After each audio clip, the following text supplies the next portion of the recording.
Okay, thank you. Okay, so recap lang tayo sa yesterday's natin, discussion. So yesterday, natapos natin yung discussion for the sample problem natin for first law analysis of reacting system sa steady flow system. So yung natin, um, nabanggit ko na din sa inyo yung mga um, kailangan mga reminders, no? Different scenarios, ayan, na kailangan yung gawin, lalong-lalo na sa pag-low up ng values sa enthalpy of formation. So yung paggamit ng table E26 and table E27 if necessary, no? And again, always make sure na tama yung i-look up yung values, lalo na yung sa fuel natin at saka sa H2O sa product side. Kasi yun yung um, mga critical yung physical state nila, no? Kasi magkaiba ng value yung kapag liquid and kapag gas, And ayun, hindi naman tayo din magkakaroon ng solid as a fuel.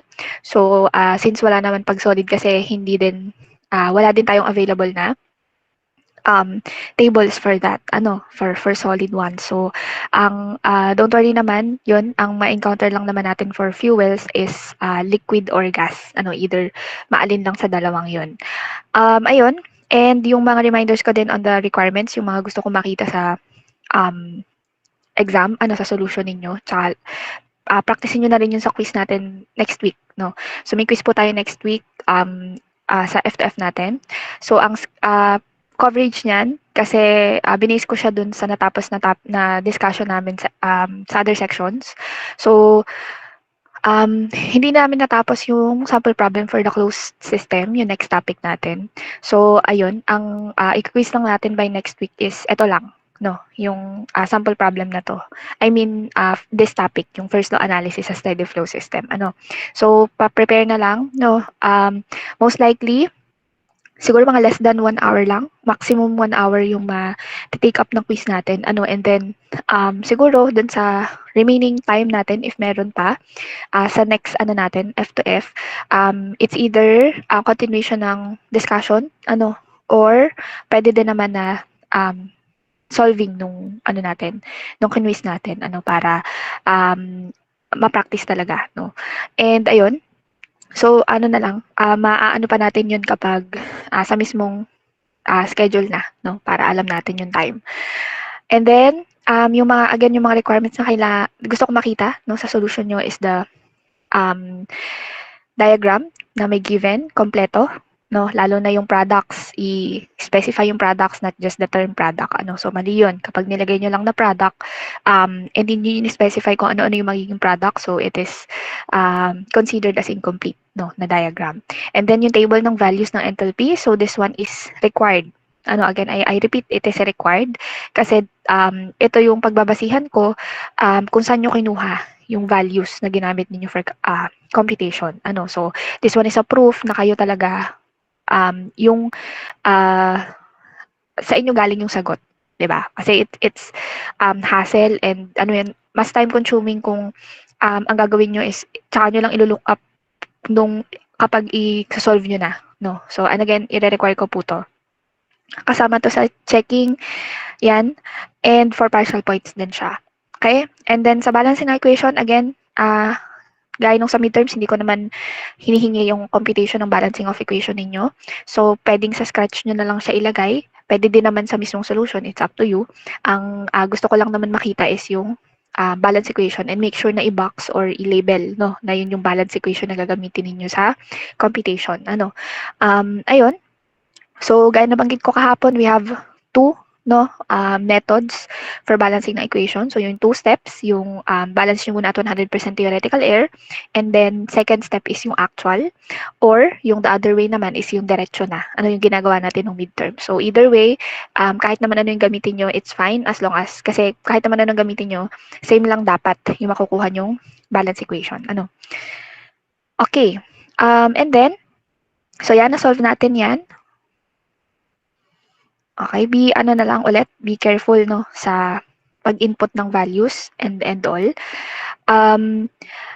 But yeah, lalo na dito sa value ng Q out, yung value natin for, eto, make sure this just indicate the amount of heat transfer, or heat output. Okay? This one, ang resulting natin na unit is in kilojoule pag ginamit natin yung formula. And then, kung kinakailangan, or nire-require sa problem, depende no, sa nire-require ng problem, kailangan siyang i-express into kilomole of fuel or kilogram of fuel. No? So, kapag yung kilogram yung nire-require, so kailangan yung gamitin ng express muna sa per kmol ng fuel, and then convert nyo using molar mass of the fuel itself, no, para maging kilojoule per kilogram. And then, kapag ang pinapahanap is rate of heat transfer, so ito yon, magkaiba po sila. Kapag rate ng heat transfer, kinakailangan na yung value ng Q out natin, or ito, is in kilojoule per kilogram. So, kailangan nyo muna i-express into mass basis, yung ating Q out o yung amount ng heat transferred before natin gamitin dito sa, or substitute yung value dito sa formula natin for rate of heat transfer. Okay, yun lang naman yung mga kailangan yung i-look out, and reminders for calculations, Okay, so ang next topic natin is the same pa rin naman. First law pa rin tayo, but in this time, sa closed system naman. Yan. So, sa closed systems natin, so, hindi ko na masyadong i-discuss, no, yung mga different types of systems, because I think familiar naman na kayo doon, di ba? And again, tayo naman ay sa combustion reaction lang or combustion process lang naman yung focus natin. So, hindi naman na natin necessarily kailangan or required na i-focus yung other types of systems or other processes, di ba? So, di ba meron tayong open system, closed system, and isolated.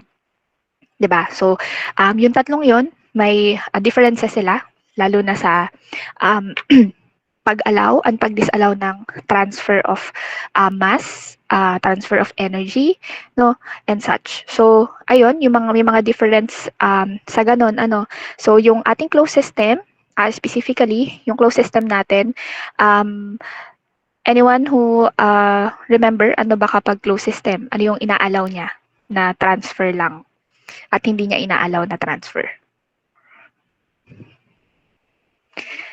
Anyone who has any idea? Natatandaan kung ano ba pag closed system?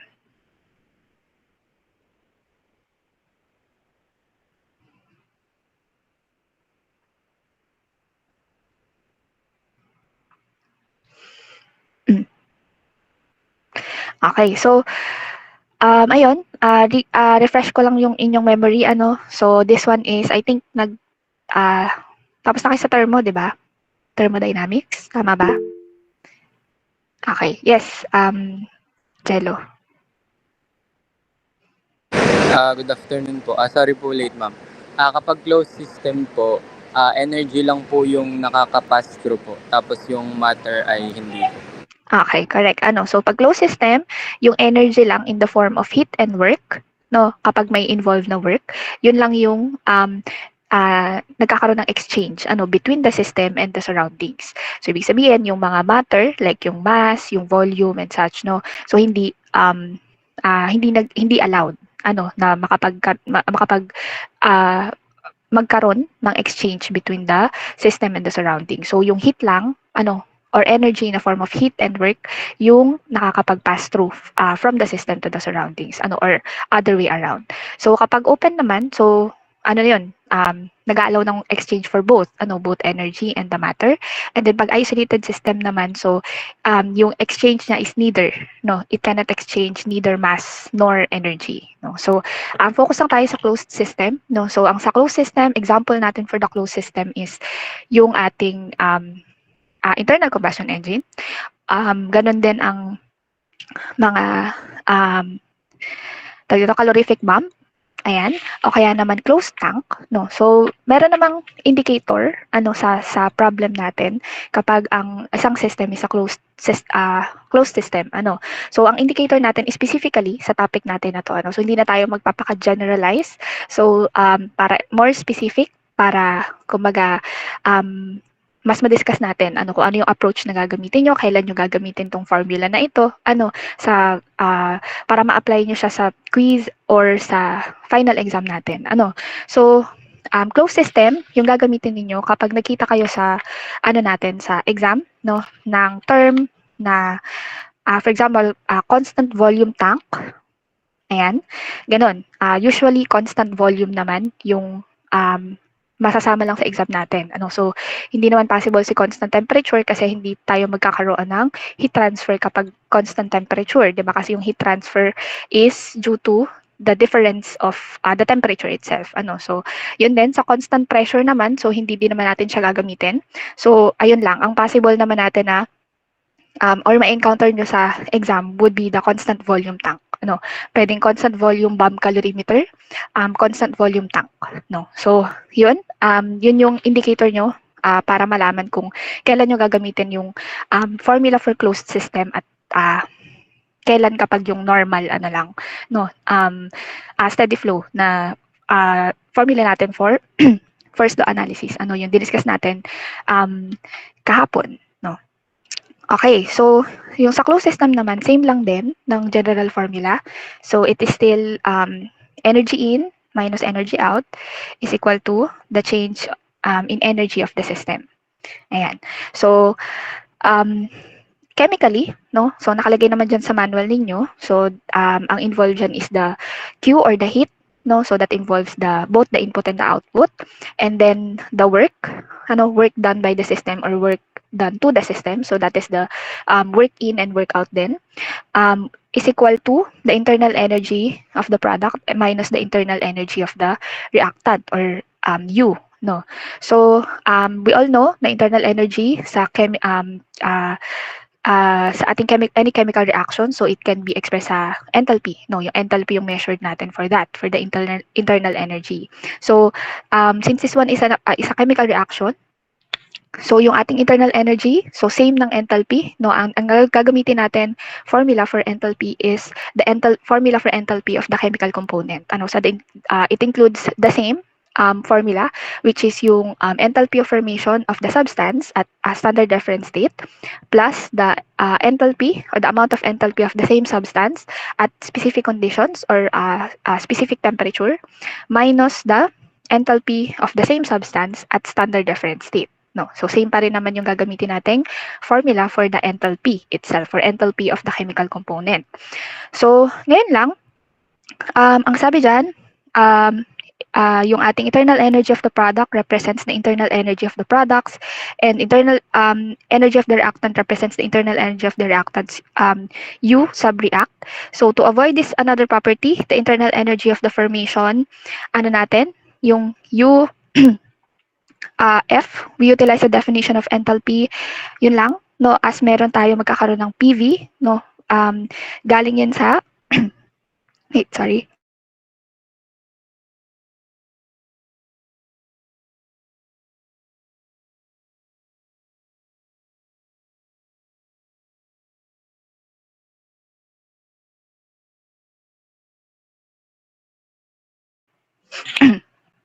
Ayan, sorry.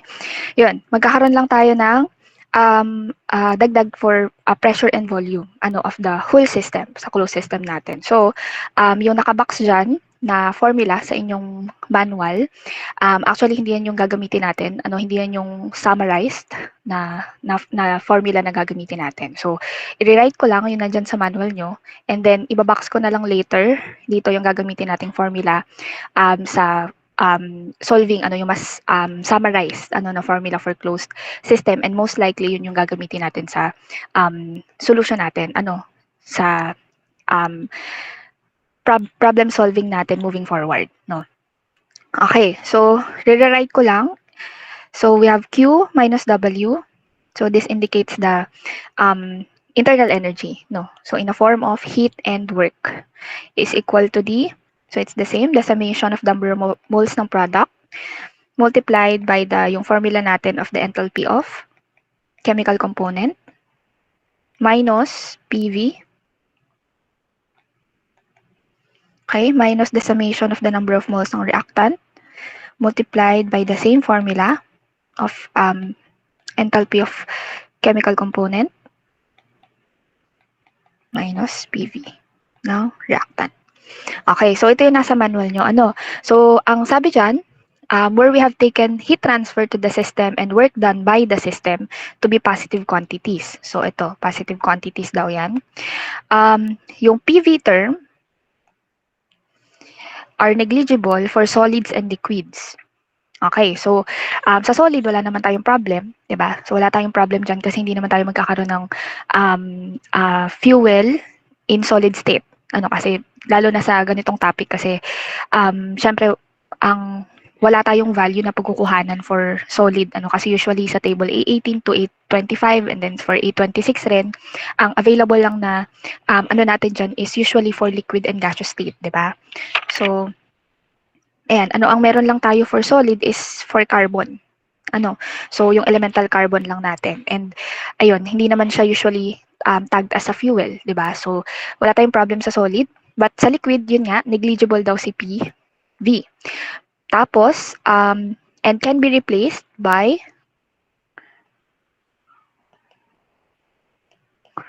R sub U T. For gases that behave as an ideal gas. Okay, so ma-replace daw ito, ayan, for gases na nagbe-behave as ideal gas. So usually, I think sa closed system naman natin, yung sa yung mga nabanggit ko sa inyong terminologies na indicator of a closed system, yung constant volume tank, constant volume bomb calorimeter, ayun, yung mga indicator of a closed system. So usually naman in gaseous state yung yung fuel, and then most likely lagi naman din in gaseous state or in gaseous form yung ating combustion products. So ito, ma-replace natin si PV sa formula with R sub U T. So itong R sub U na to is the gas constant.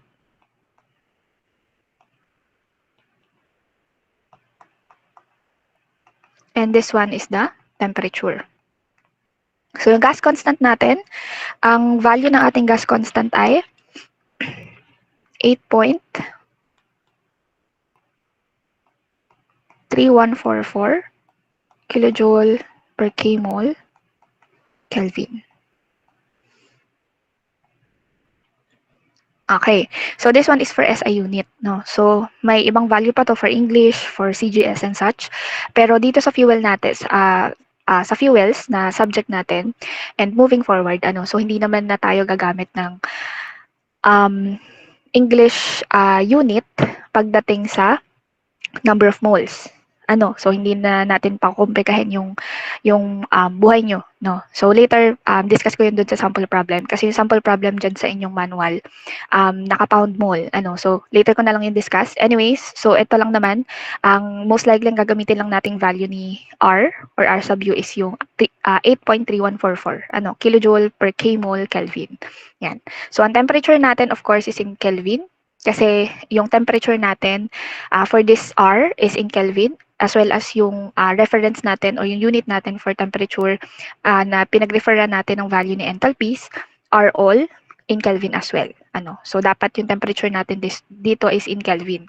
And we have to also take note, no, na yung temperature for fuel, temperature for air, and temperature for products are most likely different with each other. So yung fuel natin, usually naman siya at standard reference state, yung temperature niya upon entering the system, and yung air natin usually iba yung temperature with the fuel, pero may cases din naman na same sila ng temperature upon entering, or same sila ng temperature before the combustion happens. So it depends on the problem itself kung ano yung pinapresent or yung given sa problem. I'm just saying na be careful sa temperature. Ayan, so analyze ng mabuti yung problem, kung ano yung given na values for each substances. And definitely sa product, iba na yung temperature natin. So and definitely higher. So yung ating combustion products o yung any combustion products na mapoproduce have higher temperature kaysa sa fuel natin and air. So yung exit temperature, so that is the temperature of the combustion products, so which has higher temperature than the fuel and the air itself.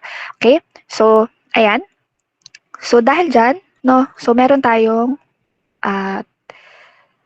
ito yung mas summarize na temperature na formula na magagamit natin. Kasi kung natatandaan nyo, same pa rin naman yung dito, case dito, dun sa mga una nating explanation of the enthalpy, no? And the whole computation of amount of heat sa combustion process, 'di ba? So same pa rin na yung change of the potential energy and the kinetic energy are negligible, no? So yung internal energy lang yun na mini-measure natin. And then sa internal energy, meron tayong heat and work, 'di ba? So yung sign ng ating heat and ng ating work is nagdi-differ based on the direction, 'di ba? Direction of the flow. For heat, so yung negative sign just indicates yung direction of the heat, kung from the system to the surroundings or from the surroundings to the system, no?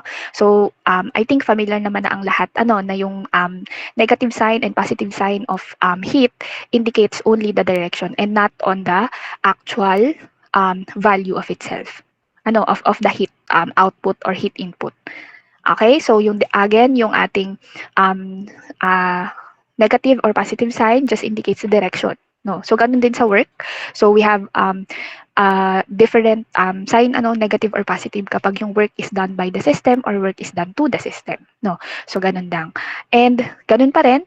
So dito sa co-system, ganun pa rin yung work, there is no work done, no? Work is negligible pa din. So meaning yung ating Q lang yung mami-measure natin, yung amount of heat. So since this one is amount of heat and then this indicates both the product and the reactant, 'di ba? So meaning dapat yung Q in and Q out measure din dito sa Q na to, 'di ba? We have here the Q in minus Q out. But sa natin, sa combustion process natin, we all know na ang combustion is an exothermic process, 'di ba? So wala tayong Q in. Diba? Wala tayong heat input. Wala naman tayong pinifeed, no, na heat before the combustion process. Kasi yung ating reactant lang or yung ating feed is just the fuel and the air. Diba? So wala tayong Q in. So it's just Q out. Diba? Kasi yung heat sa combustion process is just napoproduce to the from the reaction itself. Yung heat is napoproduce after the combustion reaction from the system to the surroundings. So ito lang din yung mami-measure natin. Just like dun sa previous natin, explanation and discussion on the steady flow system and about enthalpy, no? So we have with that so Q out lang. So actually we have negative Q out. So this indicates the direction again. So this indicates the direction. So since ito ay Q out, so ibig sabihin negative yung sign niya. Dahil yung amount of heat is na-produce from the system to the surroundings. So negative Q out, ganun pa rin, multiplied by HF, H minus, so this one is RUT, yung product minus, same, summation,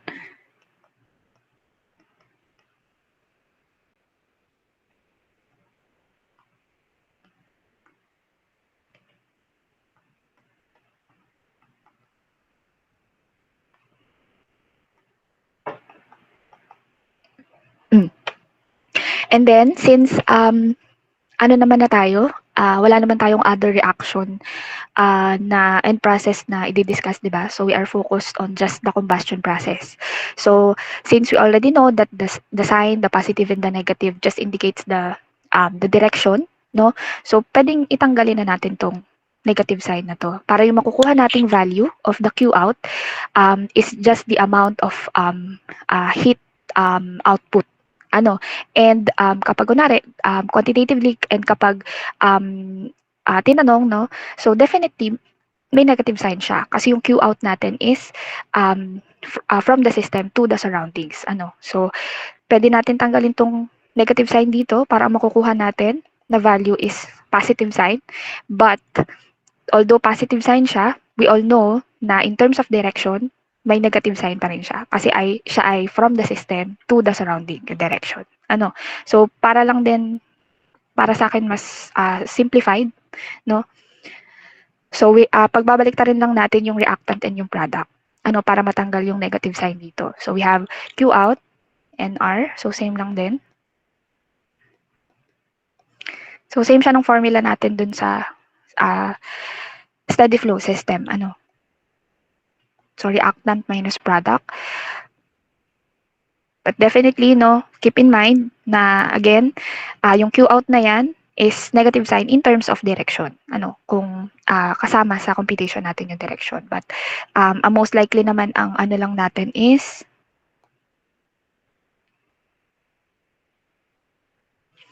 all about the amount of the heat transfer. So we already know, no, na negative sign yan dahil sa direction, no, from the system to the surrounding. Okay. So ito po.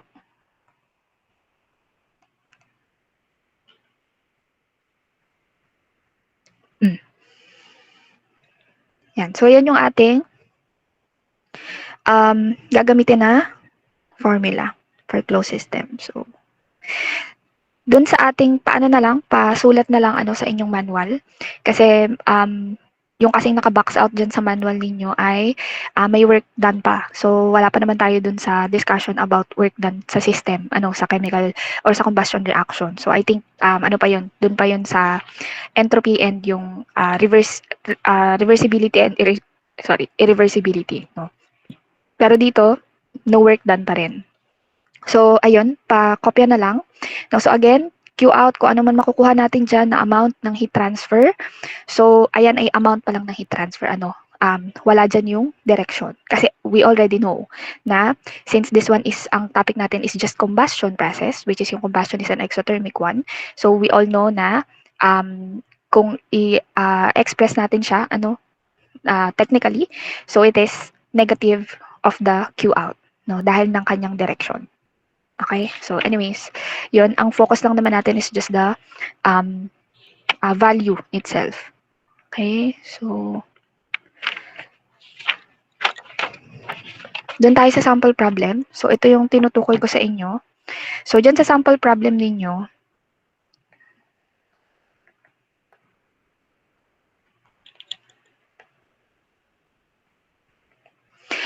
sa page 39, so first analysis pa rin yan, of combustion in a bomb. So constant volume tank contains 1 pound mole of methane, CH4 gas, and 3 pound mole of O2 at 77 degree Fahrenheit and 1 atm. So the contents of the tanks are ignited and the methane gas burns completely. So meaning complete combustion yung nangyari. If the final temperature is 1,800 Rankine, determine the final pressure in the tank and the heat transfer during the process. So kung makikita nyo dyan, meron ng diagram na given. So may diagram na given na dyan of the before reaction and after reaction. So kung mapapansin nyo, ang nilagay lang talaga dyan is yung given. So the fuel, yung ating methane gas, and yung ating oxygen gas. So 1 pound mole and 3 pound mole respectively. No, so mapapansin nyo, hindi siya like air, no, na may nitrogen and such. And then yung after reaction, so nandyan nakalagay na din yung mga products na na-form. Dahil siya ay complete combustion. So meron tayong CO2, H2O, and then yung O2. No, and then nandyan din yung temperature, temperature ng product, no, and as well as meron din tayong temperature of the yung before the reaction itself. So that is the temperature for both the air or the oxygen and the methane gas. So pag ganyan yung type ng natin ng question, ng problem na may given na diagram. So no need na sa inyo na gumawa kayo ng inyong diagram. Kasi binigay na, given na sa problem yung diagram. So kung ano man yung given dyan sa diagram, so yun yung doon na kayo magbe-base ng inyong balancing ng equation, doon na kayo magbe-base ng lahat. So kung ang nakalagay lang dyan is CH4 and O2, so yun lang yung reactant natin. And then kung ano yun na doon sa after reaction, So, the CO2, the H2O, and O2, yun yung product natin. So wala tayong idadagdag na N2 and all. No. So kung ano lang yung nakalagay dyan, yun lang yung lalagay natin. Again, this one ay kapag may given ng diagram. Pero kapag walang given na diagram, so definitely, kayo yung mag magdo-drawing or magpo-provide ng diagram na yan. But usually, sa ganito naman, ganitong type ng problem, ibibigay ko na lang yung diagram sa final exam. So kagaya ng ganito. Kumbaga parang kapag mas complicated yung analysis, pagdating sa balancing ng equation. So hindi siya yung parang yung usual na problem, na nag-include ng air and all. So ayun, may diagram naman na magpo-provide if ever. But okay. So ang unit ng natin diyan, ng unit ng fuel and ng oxygen natin is in pound mole. So ang pound mole natin is an English unit, no? So and since pound mole yung given sa fuel and sa natin and sa oxygen, hindi natin pwedeng basta-basta gamitin yung ilo-look up nating values para ma-compute yung ating heat transfer or yung ating Q out, 'di ba? Since sa table natin, sa table 8, A18 to A25 and then as well as yung A26, no, na pinagkukuhanan natin ng amount of enthalpy of formation. So ang unit doon ng enthalpy is kilojoule per k-mole, 'di ba? So yun ay k-mole. So hindi natin basta-basta pwedeng i-substitute kung ano yung pound mole and yung 1 pound mole and yung 3 pound mole dito sa ating formula kasi magkaiba sila. So either gagawin natin is yung pound mole i-convert natin into k-mole or yung values ng enthalpy yung i-adjust natin. So from yung si dinami-dami na yon kung ilan yung substances natin na ilo-look up yung value i-convert nyo pa isa-isa para maging English unit. So ang English unit natin for enthalpy is BTU per pound mole. So ilagay ko na lang din dito yung bahalang maging helpful sa inyo. So 1 BTU per pound mole is equal to 4.1868 kilojoule per k-mole. Ayan, conversion, lang naman yan. Maglagay din ako dito ng conversion for Rankine. Kasi dun sa problem natin, meron tayong Rankine na unit. And definitely, kailangan natin siya in Kelvin. Kasi yung table natin is in Kelvin unit for temperature, di ba? Okay, so yan. Ngayon, di ba hassle? So it's either i-convert natin yung pound mole to k-mole or, yun nga, i-convert natin yung mga values ng enthalpy ng each substances from SI unit or kilojoule per k-mole unit to BTU per pound mole. So, definitely time-consuming. So, given naman na mahaba yung computation, so very, very time-consuming talaga. So, ang ko na lang sa inyo is hindi naman ako magbibigay sa final exam ng gantong unit. Na may English unit for in terms of mole. So naman rest assured na yung natin amount unit ng mole natin is either mole or k-mole lang. So hindi na po ako magbibigay ng pound mole kasi nga yon mauubos yung oras nyo sa conversion pa lang. So yung the whole computation using the formula, mahaba na siya. Looking up ng values, matagal na din, time-consuming. So, kumbaga, hindi ko nadadagdagan yung inyong allotted na time para mag-convert ng madaming enthalpy values para lang masunod yung English unit na given. So, ayun, so since hindi naman natin gagamitin sa exam yung pound mole, no? So, palitan na lang natin yung given sa sample problem, no? So, sa halip na pound mole yan, gawin na lang natin k-mole. Naintindihan? Gets pa yung point? Okay, so papakipalitan po nung given sa sample problem from pound mole to k-mole. K-mole na lang gamitin natin. Kasi again, sa exam kasi, oras yung kalaban nyo. So, kung magpa-pound mole pa tayo and such, so mauubos yung oras nyo on the conversion itself, no? So, palagay na lang po ng K-mole dyan. So, solve natin to in terms of K-mole, instead of pound mole. Okay, so kasi, heads up lang din, no? Hindi naman kasi palaging, kasi usually dun sa, natin, example, sa mga naging sample problem natin, so far, hindi pa tayo nag-interpolate, di ba? Pagdating sa temperature and sa values ng enthalpy. No, so palaging sa isang problem sample problem na na-encounter natin, shoot lagi, no. So for example, yung 7 degree Celsius ni air, pag kinonvert nyo siya into Kelvin is saktong 280, and then yung 280 nandun siya sa table natin, di ba? So no need na to interpolate. So hindi palaging ganun yung case. So possible na yung maging given for the temperature ng air or temperature ng product, no, is wala directly sa table na sa table A18 to A25 or sa din, no. So yun, possible na mag-interpolate pa rin kayo for that. So possible pa lang naman, hindi ko naman sinasabing agad, but possibly, no. So possible case yun, so wag kakalimutan yung paano mag-interpolate, ayan. So yun, para din hindi na dumagdag dun sa problema nyo on the time sa exam. So again, hindi naman po ako magbibigay ng pound mole na unit sa exam. So mag-stick tayo sa K-mole or mole. Maliwanag ba? Yung iba?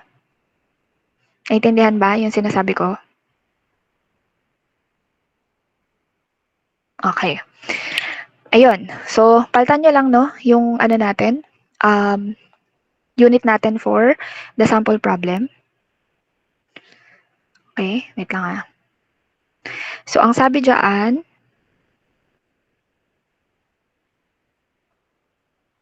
wait lang.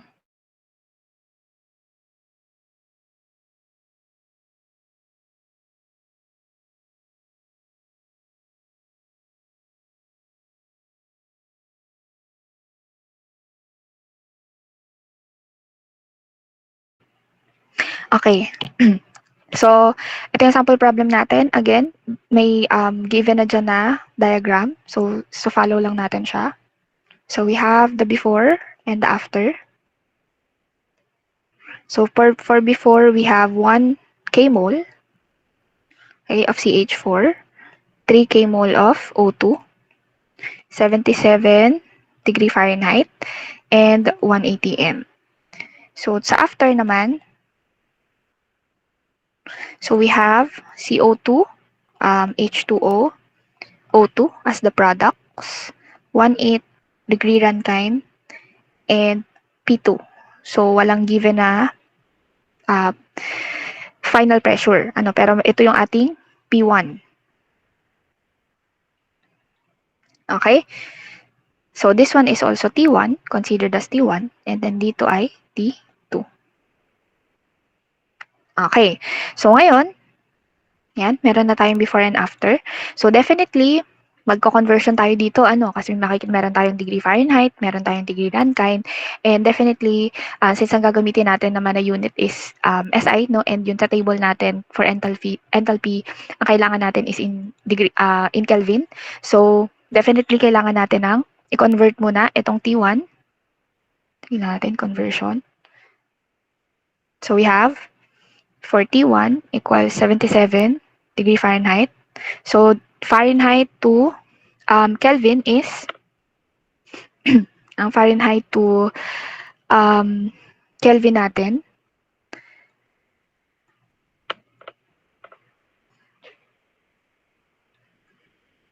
anyone?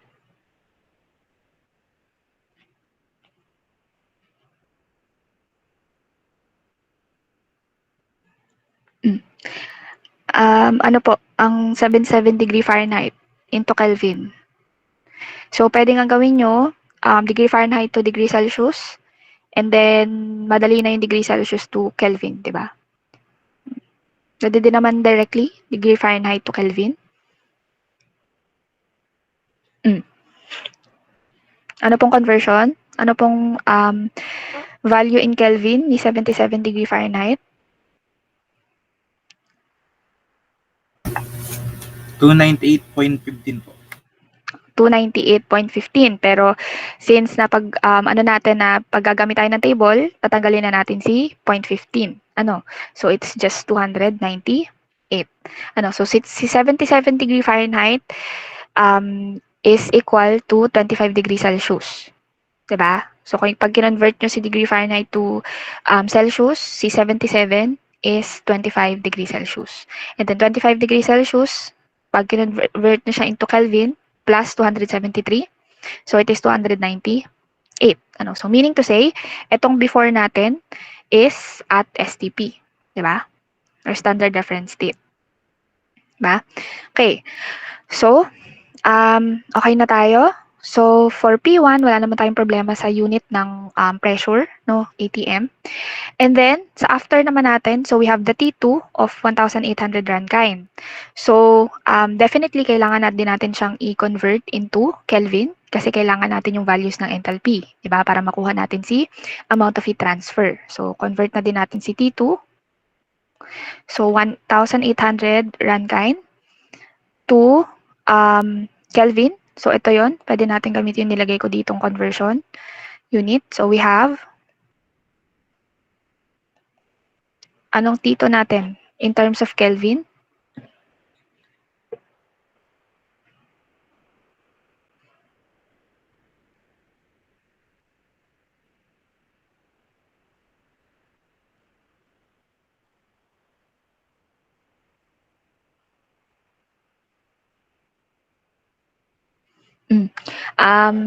Ayun, anyone?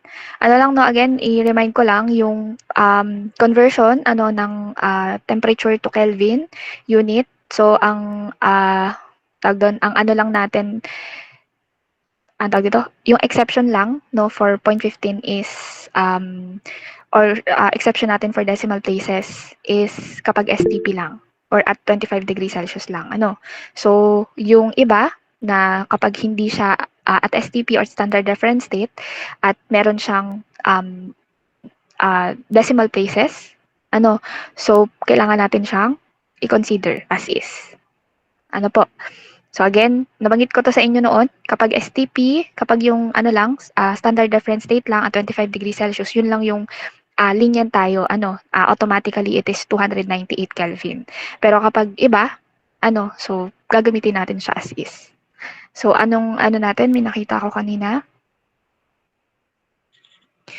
1,000. So wala bang decimal places, decimal point yan? I think meron. Ano yung exact? 1,000.8. So gaya nabanggit ko kanina, ano lang tayo sa decimal places kapag standard reference state.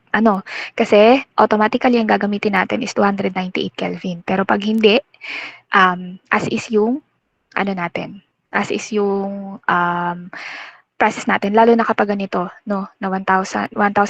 And as well as kapag 1,000.8 na, kapag natin siya, tawag doon? Ni-round off natin siya magiging 1,001. 'Di ba? So, hindi natin pwedeng tawag dito, hindi i-take in consideration yung 0.8. 'Di ba? So, we have 1,000.8.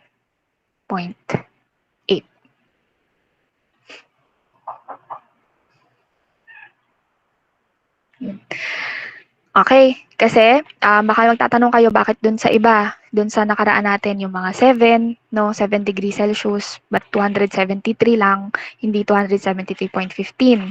Kasi po, kapag kinonvert natin siya, no, pag kinonvert natin siya yung 7 degrees Celsius plus 273.15, so kahit i-round off natin siya yung 0.15, ano lang siya, 'di ba? Hindi naman siya madadagdagan. So, kumbaga ang discrepancy is just small. Pero pag ito kasi, since 0.8 siya, medyo malaki yung discrepancy ng value kapag hindi natin sinama ito. Kasi dapat, kung i-round off natin siya, magiging 1,001 siya. Diba? So, pag ganito yung case, kailangan po Eksakto. Lalo na kapag ganito na from Runkind, from different unit, kung hindi degree Celsius yung pinanggalingan, no? Naintindihan po ba? Baka lang maano kayo na dapat ito 1,000 lang siya. Pero hindi kasi natin pwedeng i-disregard to kasi 0.8 to, no? So, pag ginamit nating value is just 1,000, malaki yung discrepancy, no? Kasi dapat 1,001 na siya. 'Di ba? Pero kung kunwari ito, example 0.1 lang naman 'yan. So, kahit gamitin yung 1,000, konti lang yung magiging discrepancy sa actual value, 'di ba? Pero ayun, kaya ang gawin natin kapag ganyan na rounded off na siya, so let's use it as is. Okay, so yung tito natin is 1,000.8. Meron pa ba tayong kailangan i-convert? Wala na, So ngayon, solve natin yung letter A. So yung letter A natin,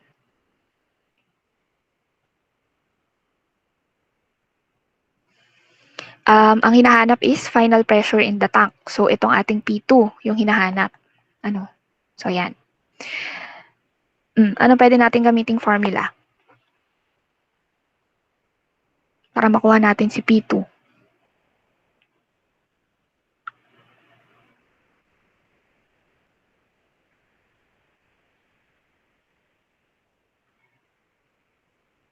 Any idea? Paano natin makukuha si P2?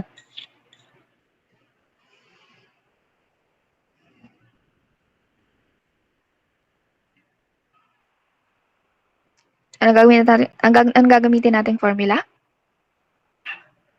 Ideal gas law. Ano nga ang formula natin for ideal gas law?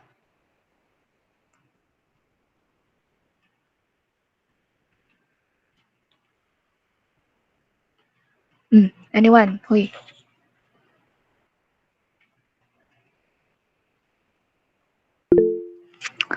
Walang volunteer? Ayan. PV is equals to nRT. Diba? So, gagamitin natin is PV is equals to nRT. So, tanda pa si P is si pressure, V is si volume, N is number of moles, R is yung ating gas constant, and then T is the temperature. No? Okay, so, since this one, kailangan natin siyang, since meron tayong reactant and product, before and after. So, natin to, kailangan natin consider yung reactant and yung product. Pressure, volume, number of moles, and temperature as well ni reactant, and then different pressure, volume, number of moles, and temperature ni product. So, ito, this one, meron tayong magiging ganito. For both. No, this one, ayan. This one is for product. And then PV is equals to nRT for the reactant. Diba? Ayan. So, ganun lang din yon. So, this will be P1, V1, N1, R, and then T1. Tapos, for product, we have P2, V2, N2, and then T2. Diba? So, lang yan, ganun lang din. So, kapag dinerive natin yan, so, diderive natin para makuha natin si P2 or si P product. So, we will get P2 or P ng product is equal to P1 multiplied by N2 over N1 multiplied by T2 over T1. So ganun lang yung natin, yung formula niyan, 'di ba? So ito yung gagamitin nating formula to get the final pressure or the pressure after the reaction, or P2. So, we already have the value for P1 na given, which is 180 m. So, for number of moles ni reactant and number of moles ni product, no? So, ang meron pa lang tayo is na number of moles is kay reactant pa lang sa before. So, hindi pa natin alam yung number of moles sa after, di ba? So, ibig sabihin, yung N2 natin, or number of moles ng product natin, makukuha pa natin siya after balancing ng equation. So, kailangan muna natin ng balance equation para makuha natin and ma-solve natin itong P2.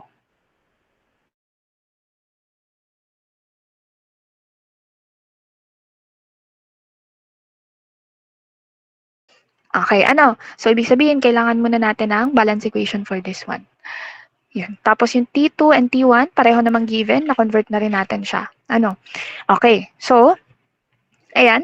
So, we have, para ma-solve natin to, kailangan muna natin ng balance equation. So, balance natin muna yung equation.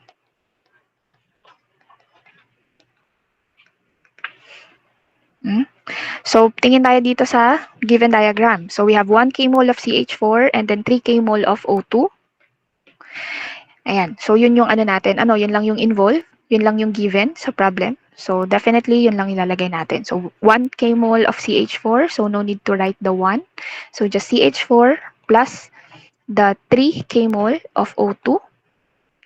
Nag-yield siya ng tatlong products as given sa problem. So, we have CO2 plus H2O plus O2. So, we need to get, since meron na tayong value, ni reactant. So, we only have to get the number of moles ng product. So, regarded as X, Y, and Z. So, same. Balance natin in terms of carbon. So, for carbon, we have 1. Okay, equals X. For hydrogen, we have 4. Equals 2Y. So, Y natin is equal to 4 over 2.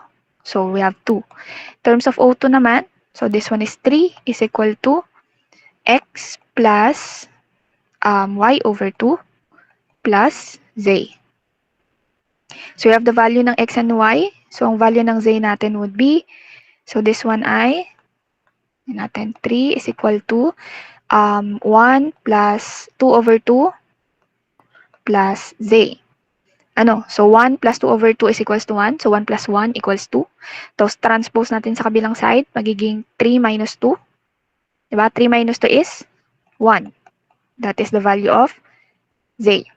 No? So yan, meron na tayong value. So rewrite natin. So CH4 plus 3 O2 yield ng 1 CO2. So no need to write the 1 plus 2 H2O plus O2. Since 1 din yung Z natin. So, ito yung ating balanced equation. So, since meron na tayong balanced equation, so, may pagkukuhanan na tayo ng value sa ating formula. So, rewrite lang natin yung formula natin and substitute the value. So, we have P2 is equals to P1 multiplied by N2 over N1 times T2 minus T1. No. So, for P2, we have, ang P1 natin is 1 ATM. And then, ang N2 natin is the number of moles ng product. So, number of moles ng product includes 2 plus 1 plus 1. Diba? So, we have 1, 1. So, 2 plus 1 plus 1 is 4. Diba? So, we have 4 kmol over, ang number of moles ng ating reactant is 3 plus 1 is 4 as well. Multiplied by, ang T2 natin is, pwedeng in Kelvin, pwede din naman na, ang gamitin natin is in Rankine. Kasi maka-cancel out din naman yung natin, di ba? Maka-cancel out lang din yung ating, tawag dito, unit. Pero to be safe, gamitin natin yung ating conversion for Kelvin. So we have 298 for reactant or for before, and then 1000.8 for product. So we have T2 is equal to 1000.8 Kelvin over 298 Kelvin.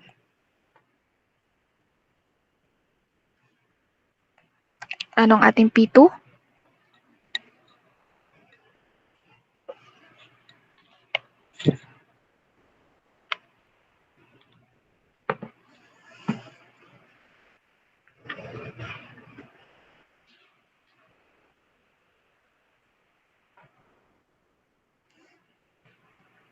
Di ko pala na-explain, bakit lang?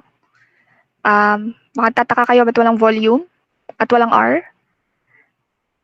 Dito? Sorry, hindi ko pala na-explain. So, di ba, PV is equals to nRT. Bakit ito lang yung resulting natin? Kasi po, sa problem, di ba, ang given is constant volume tank. So, ibig sabihin, constant yung volume natin. So, yung V1 and yung V2 natin, or yung volume sa reactant and product is constant. So, it will just be 0. So, cancel out si volume. And then yung R natin is gas constant. So pareho siya ng value din sa product and reactant. So cancelled siya. So that's why ang remaining ano lang natin, value na mako-compute is just the pressure, the number of moles, and the temperature. So that's why ito lang yung tatlo yung involved sa ating formula. Just the pressure, the number of moles, and then the temperature. Kasi, again, yung sa problem, constant yung volume ng tank, and then yung R is constant value. Okay. Anong answer natin dito?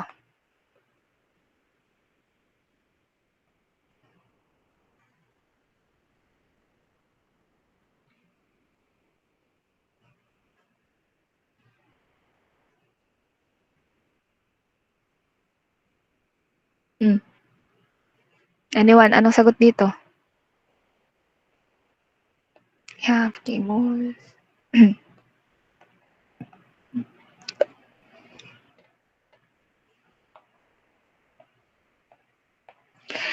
Walang volunteer? Tawag tayo.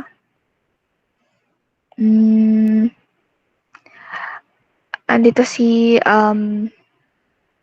ayan, biglang madaming volunteer. We have 3.35. 80M. Okay, so yun ay 3.3583. So tayo ay 2 decimal places. So yun ay 3.36. No, ATM. Yung unit natin. So that is the P2. Okay, so yan yung ating formula or computation for the letter A, yung final pressure. So ganun lang, kapag sa exam, may ganyang tanong na merong ang hinahanap is final pressure, o kaya naman possible din na ang hinahanap is final temperature or initial temperature, or initial pressure, pwede din yun. So gagamitin nyo lang lagi is yung ideal gas law. So it will just be PV is equals to nRT, and then just analyze kung constant yung volume, then you have to cancel the volume, and definitely canceled out then yung R since siya ay constant value. So yun lang. Doon lang din naman yun iikot, and then the number of moles naman ay nakadepende sa ating balanced equation. So doon lang yun iikot sa pressure and temperature. So ganun lang din yung gagawin nyo. Just follow lang yung pattern ng PV is equals to nRT. Just make sure na taken into consideration si reactant and si product. Ayun. And then for letter B naman, so ang hinahanap for letter B is yung ating heat transfer during the process. So yung heat transfer natin is the Q out. So take note na ang hinahanap lang is heat transfer or amount of heat transfer. So hindi hinahanap si rate of heat transfer kasi magkaiba yon again. So ibig sabihin amount of heat transfer lang o yung heat transfer lang yung hinahanap.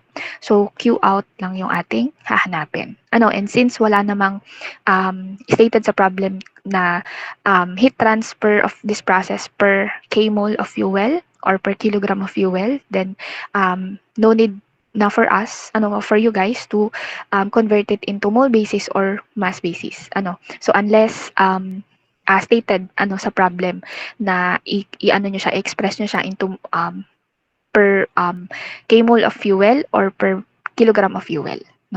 Okay. So same gagamitin nating formula since this one is a closed system. So this one is Q out is equal to summation of NR multiplied by formula natin for enthalpy of chemical component, RU, T, minus summation of number of moles ng product, multiplied,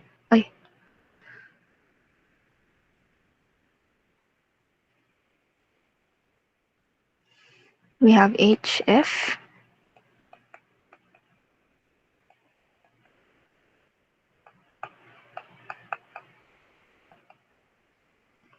ayan. Okay, so yun yung ating gagamiting formula. So, we need to have the table of values. Table ng values natin. So this one are the substance. And then definitely, kailangan natin ng enthalpy of formation. And then, kailangan din natin ng enthalpy at standard reference state.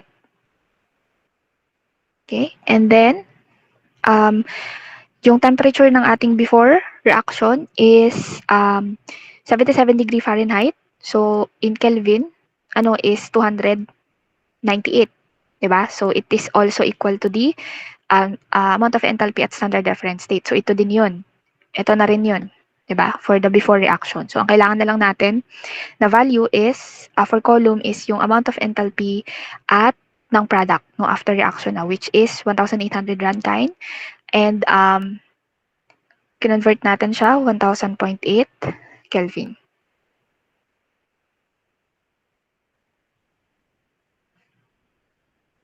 Okay, so for substance, we have for the fuel, CH4.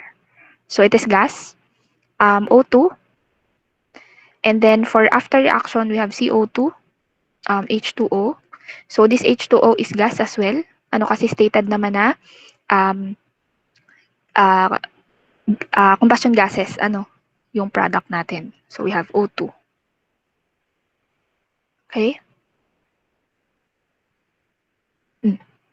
So ito yung mga substances natin for the whole reaction. So for ayan, since 3 minutes na lang tayo, siguro by next meeting na lang natin to isundo, no, para magkaroon muna tayo ng break before UOPS, no. Okay, so ganun lang din. H sub F natin, yung enthalpy of formation, sa table A26 pa rin. I think naman, lahat to available yung value, so hindi natin kailangan gumamit ng table A27. So ito, value ng enthalpy at standard reference state. So alam nyo naman na kung saan. So this one, yung CH4 natin is, wala yan. And then this one is for product. So definitely, hindi na kailangan din ni CH4 kasi wala naman CH4 sa product, di ba? And hopefully, naalala pa kung bakit hindi na kailangan hindi na natin kailangan to. For CH4. Kasi bukod sa wala tayong pagkukuhanan na table ng values niyan, and kahit makuha natin, it will just be 0.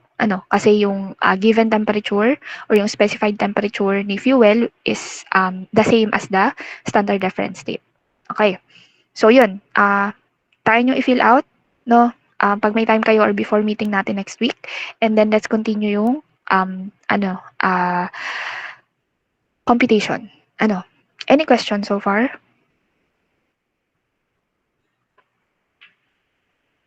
Okay. Hopefully malinaw.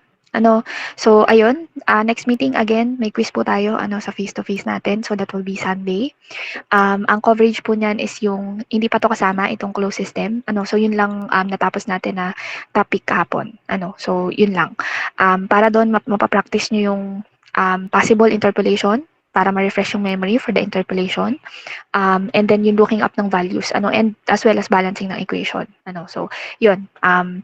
Yun lang. And then yung problem set nyo is I'll try to finish it today or this week before yung topic natin para meron kayong additional time to do it before yung submission natin, which is yung final exam schedule.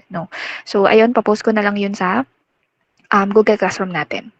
Okay, so if walang question, yun lang. And sa UOPS, start tayo ng siguro around 2:20. 2:40. 2:45. Sige. 2:45 para magkaroon or 2:50.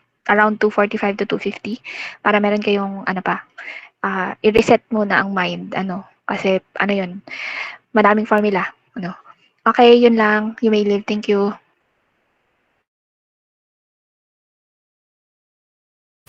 Thank you po.